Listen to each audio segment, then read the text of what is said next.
My name is Frederick Millea. I'm an independent music producer, singer-songwriter. I had, for decades, I had a recurring problem with a rotator cuff. I think it was from when I was a fight in college or something, you know. It would come and go, but over the years, it began to get chronic to where it really wasn't going away. Well, I had a manager that had chronic heart disease and heart failure. I said, is there anyone you could recommend me to? He said, there's one guy, and he said, I don't know him, I've never met him, he's a little iffy. On one hand, he's considered the godfather of stem cell research and investigation, and on the other hand, he's really taken a lot of flack for his pioneering in the face of opposition.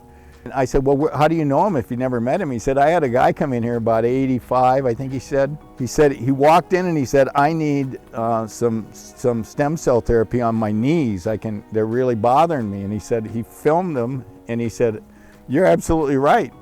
And he goes, how were you so sure of that? He goes, well, I've had stem cell therapy before. And he said, really? And he said, yeah. He said, about 15 years ago, I had a heart attack, like 4 or 5 heart attacks in a row. And they said I had 6 months to live. And somebody I knew this obscure individual who was experimenting with stem cell therapy. And he said, I went to him out of sheer desperation.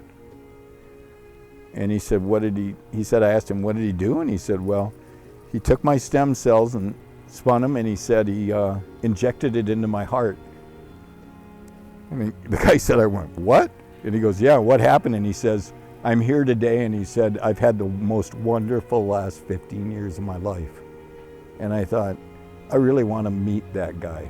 So I went to the internet and typed in orthopedic surgeon. And right in the middle of that, it said stem cells are an alternative. And right away, it sounded interesting. Well, it ends up, it's down in Oceanside, about 40 miles from me. I got an appointment, and I went to the guy, and he looked at it, and he goes, and he put me on a sonogram, and I was watching on a screen, and he said, you don't have a torn rotator cuff, you got bursitis. And he goes, well, I go, what's that? He goes, well, it's where you get a little bubble right there, and it irritates that area. And he said it can be every bit as painful as a rotator cuff tear. It often gets misdiagnosed. And I said, well, is that good or bad? And he goes, no, we can treat that. So 1 shot later, they gave me the platelet instead of the stem cell because they said I didn't need the sledgehammer.